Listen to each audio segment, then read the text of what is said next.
Greetings, friends. So I just finished this book by Neil Ferguson, Empire, The Rise and Demise of the British World Order and the Lessons for Global Power. And it's not a recent book. It came out in 2002. But that's not always so important when you're reading about history. But it's more of an analysis of the British Empire. It's not a comprehensive history. So I'm not going to give you the comprehensive history of the British Empire here. That's a huge subject.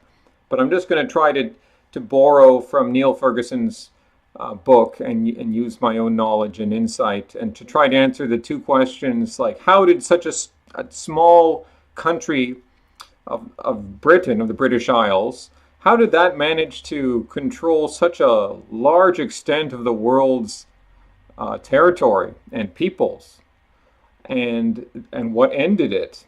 Because the surprising thing is not that the British Empire ended. The surprising thing is that it was able to exist even for like a few decades, let alone roughly 2 centuries, depending on where you start at the beginning of it. So I'll just try to stick to those quick 2 points, and so it won't be a comprehensive video. And again, borrowing from Mr. Ferguson, who I don't agree with. I don't agree with everything, of course, as you shouldn't normally, but because he's an atheist. I don't know if you can see that in his writing, but that's why he'll attack Islam, just like Sam Harris and the other guys. But then he's basically an establishment figure now. But he's come out. He supports Brexit, although he opposed Brexit. But he was a never Trumper. He lives in the U.S. He married a feminist from Somalia after divorcing his British wife and leaving his 3 kids in the UK. Or maybe he had to. I don't know. That's a tough situation. But anyways, I'm getting off topic. I'm just trying to give you... Neil Ferguson is more of a TV personality. So if you can access his documentaries, check him out. He's a good speaker. He's a contrarian in some ways, but still establishment. So he's like that late 19th century liberal who... sees everything as sort of, I guess, a libertarian would. Like, we're all individuals and you can't talk about race. Well, maybe I've spoken too much. I don't know if libertarians would all agree with that. But that sort of the mainstream liberal today, maybe not exactly a libertarian. Maybe I spoke too much there. But, Ferguson, he characterizes his own ancestors as like racist, and the word racism didn't exist before the 1920s. So it's kind of, it's really funny, like the way he's characterizing the riots in Jamaica in the late 19th century, or was it mid-19th? But, there was like, after they got freedom, there were riots against the planter class. And then, so he's just characterizing them as racist, the people on the periphery, the British who actually went out and lived with close to native peoples, arguably oppressing and dominating them. But having that direct experience with them, being told by the center of the empire, oh no, we're a liberal empire, and you got to treat the natives because on an equal level, human rights, yada yada yada, human rights. That's more a legacy of World War II. But so you see, so I'm just trying to say that I don't agree with all of his perspective here, but anyways, so.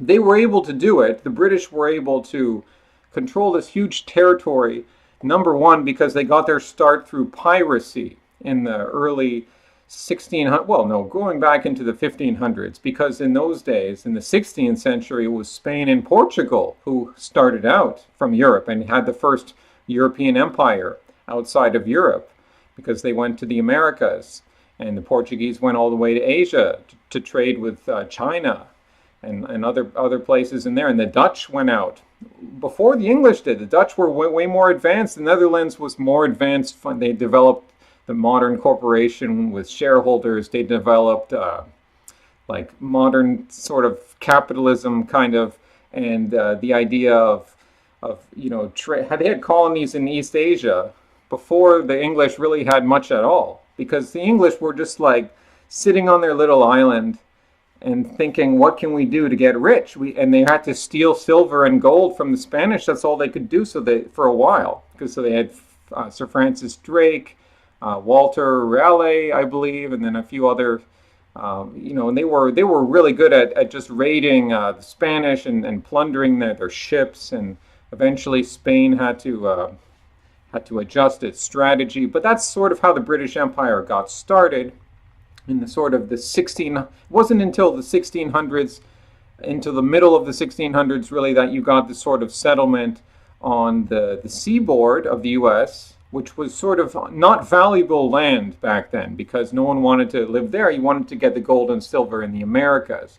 And they also established plantations in the Caribbean, in what was the West Indies, right? Because there you could grow sugar, and that sugar was a huge crop. And you could grow tobacco in Virginia and maybe the Carolinas, maybe rice, and you could send those back home and make a lot of money. So that's sort of how the actual settlement got out, but it was necessary for actual English people or Scots and Irish to leave their homeland and settle and brave a very difficult journey and probably a more than 50% chance of death within the first year or 2 years from starvation or disease or from warfare with the native peoples. And I'm not going to go into the native peoples in this video. I talked about them a bit in my last video where I was talking about the white pioneers and settlers.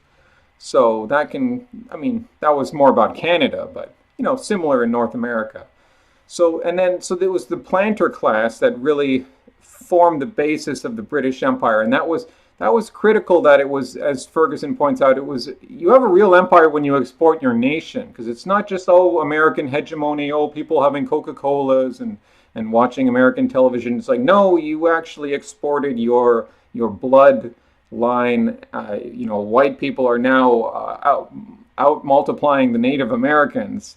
And within a few generations, they came to surpass the population of the British Isles because there's just so much territory in North America that was available to be settled and farmed following the collapse at the end of the last ice age.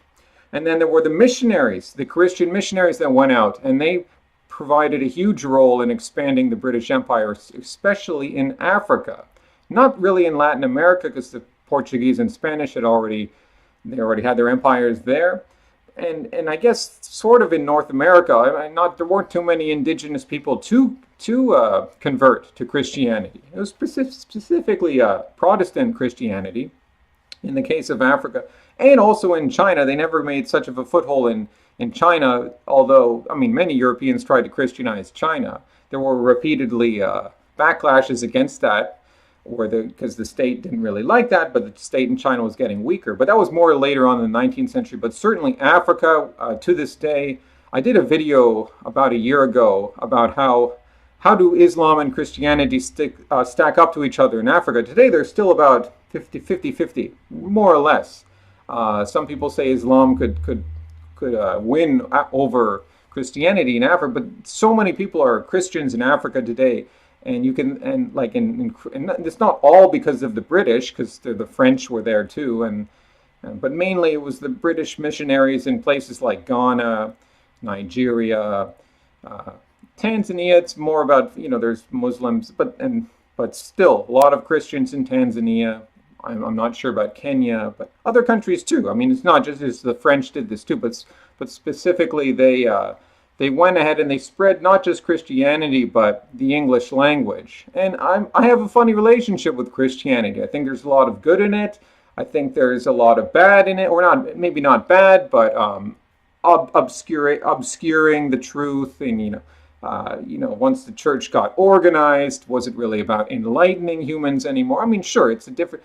But for example, would I have ever met Paul in Ghana without the colonization of the British Empire? They didn't replace the Ghanaians with white people. White people couldn't settle there anyways. They died from disease. But they put administrators and those missionaries who managed to survive. And then later on, when they had quinine to combat malaria, it became easier to survive later on in the 19th century. But if there had been no British Empire, then I would never have gotten to know Paul, because he wouldn't be speaking English, because the missionaries were the ones who taught English, or at least the government schools, and he would. He obviously has a Christian name. It's a culture. It's not just the language, right? There's a whole framework there. It is not West Africa is not Western, but it is because of English and European languages and Christianity. At least you have some medium to get in there and establish contact with people. So I have the British Empire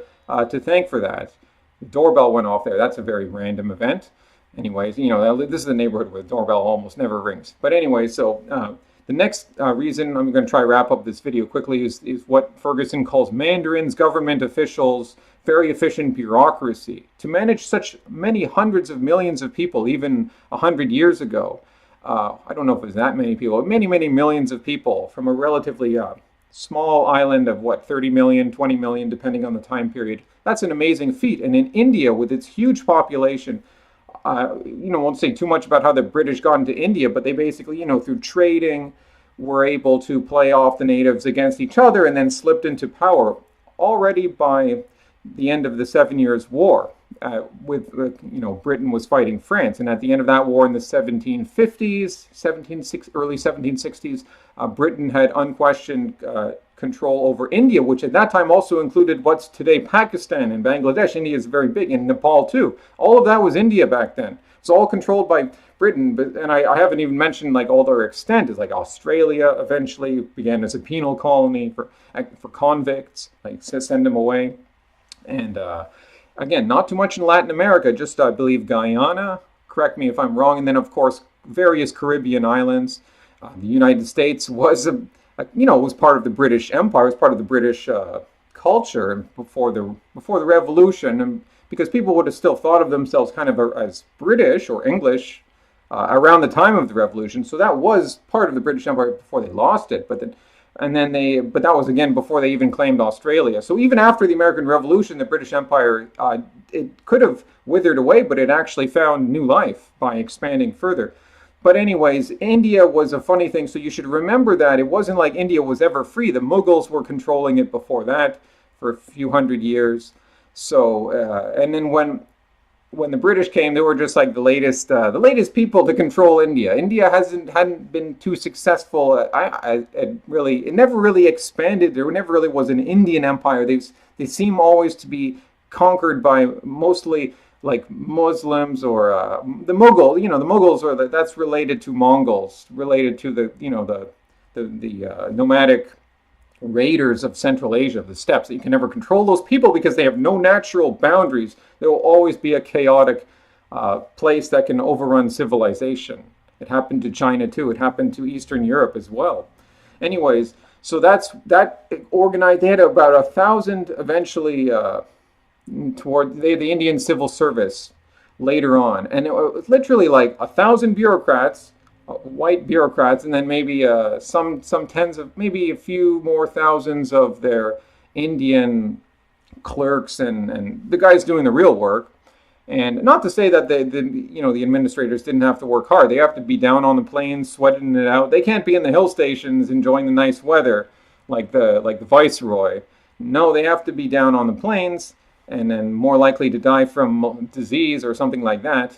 But they just had a phenomenal organizational ability to administer all of these Indians. And again, I'm not going to get into too much detail here, but they were smart enough not to interfere with the Indian religions until the missionaries fucked it up. So in this sense, Christianity did wrong, because they did more success for Christianity in Africa and really building a civilization, which I've experienced myself, and now we can do business, and a lot of that has to do with Western culture and the missionary and the influence of the missionaries and the government administrators and all that. But in India, it was a mistake because it was a real civilization. It's an older civilization than any of these European countries. Not to say that we don't have long cultures, but not like any civilization the way India had. So you can't just start telling the Hindus not to do this and that. They told them not to burn you can't let the Hindu wife commit satya, where she burns her body with her husband died, so she throws herself on the funeral pyre. The British didn't like that. Many Indians didn't like that too. So they sort of stamped it out. So you can argue that was interfering with the culture. And then it came to other things where they were actually trying to convert the natives to Christianity. And it's not just Hindus. It's Muslims, there's Sikhs, There's Zoroastrians. There's just all a lot of it. But basically, they've established their culture, and they didn't like that. And eventually, there was the Sepoy Mutiny, the Sepoy Rebellion, and that was actually a war. It had to be quashed, and it was very bloody. That was in the 1850s. But then there was peace, basically until the early 20th century, where more terrorism started. And by the end of the 19th century, the reason that the British Empire really got so big, because it didn't really actually get so big until the late 19th century. And keep in mind that, yes, they participated in slavery in the beginning. They were sure, not formally, but informally, like British traders would be taking slaves from West Africa to the Americas. Keep in mind that most of the slaves, 85% or around that figure, they went to Brazil. They went to they went to the West Indies because there's better conditions for growing sugar there. Okay, not like the Americas. The Americas was rugged. You should give credit to the American settlers and pioneers who were able to build a civilization in a much more rugged, inhospitable place. So, anyways, the British did participate in slavery, but they later abolished it by 1807, 1808. They had abolished the slave trade formally, so they clamped down on shipping even of other nations to stop it. So they took that moral kind of crusade, and then they eventually stamped it out in their colonies. And of course, the Americans persisted with it, but they had their Civil War, so that ended slavery eventually. But then Britain pressured other countries to stamp out slavery, so that Brazil was the last country to finally stamp it out by, I believe, 1898. It was stamped out and finally prohibited in Brazil. So Christianity, they basically, perhaps they shouldn't have gone that far in trying to convert the Indians, because there's plenty of people telling them at the time, like, no, don't do this. It's a bad idea. When in Rome, do as the Romans do. Right? So, but the bankers, that's the last reason that they were able to get so powerful and really expand their territory. When you get down to like South Africa and that sort of expansion into Rhodesia, named after Cecil Rhodes, he was connected with the Rothschilds, which were much more wealthy back then than they are today, relatively. And the Rothschilds were basically able to finance many small wars for the British. Well, partially financed, but give them underwriting a lot of this stuff. And then, like, Cecil Rhodes was able to march into what is today Zambia or Zimbabwe, around that area. And they had the Maxim gun, which was like an early type of machine gun. So they were able to defeat the native blacks who only had spears and stuff like that. And they called it Rhodesia after Rhodes. But of course, we know the story now. It all collapsed, and that brings us to the end. I know this video is too long already, but it basically ended not because of nationalism, not because India, the jewel of the British Empire, was India, like huge economy, so rich. Not because of their nationalism of the Indians, although it was problematic that the British had educated a class of Indians who then basically became like the social justice warriors of the time and said, hey, it's not fair, like, you can't be discriminating against us. And even though their conditions have been raised up, and even though the average Indian got wealthier over British rule than had been the case during the Mughals. So actually what happened was when the British came into control, the wealthy Indian families, the Maharajas, or I could be wrong about I might be wrong about the Maharajas, because they actually worked with them later on. But anyways, that elite class, they found themselves a bit more not impoverished, but they were making less money. They had less power, basically. Whereas the average conditions were actually improved. It wasn't like the British were like totally trying to oppress India. Actually, huge amounts of capital, and this ties into the bankers. Huge amounts of capital was going into Australia and India, South Africa, building railways, which India has to this day, which exist in South Africa to this day. Building cotton mills, textile mills, all of these things.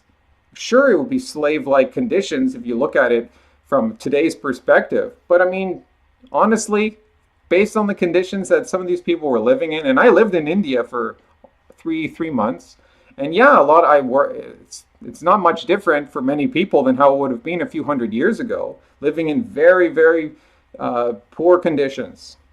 So anyways, the bankers, all that stuff, that's how they got so big. That's how they came to control about 1/4, roughly, of the world's land surface before World War One. And then even after World War One, this is when they were starting to lose, but they still started to have the appearance of winning because they won the war technically, because Britain wasn't conquered, their allies won. France wasn't conquered by Germany, but they were heavily in debt, heavily in debt. And then by the time World War II rolled around, that just totally destroyed them. So what ended the British Empire was not nationalism, it was the sheer cost of fighting all of these other empires, the German Empire, the Japanese Empire, and then trying to compete on this colonial level. It was very unlikely that this thing would have lasted as long as it did. It's kind of almost a miracle. You have to, and again, I've talked about all the expansion of empire. One thing I didn't talk about was the Industrial Revolution and the science that was advanced in Britain. Sure, the continent and America, they share some of that, but clearly the Industrial Revolution started in Britain before it soon spread to other countries. So they were leading the Industrial Revolution during the 19th century, well, at least until later on in the 19th century, when you can argue that America began to pick it up after the Civil War. But anyway, so all these factors enabled them to persist in a somewhat unlikely situation, and in the end, they were just completely broke. They just, after World War II, they were just so broke to the United States that financed the war for Britain and also, committed their soldiers later on in 1941, that basically, the way Ferguson puts it is like they passed the torch to the U.S. and to now have the continuation, the next world's empire. And as we can see now, it doesn't look like the U.S. hegemony. It's not the same kind of empire, but clearly they already had their climax in Vietnam, which was a while ago. So that's not good, So, anyways, things are already kind of declining for the American different version of empire, whereas at least with England it lasted fairly long.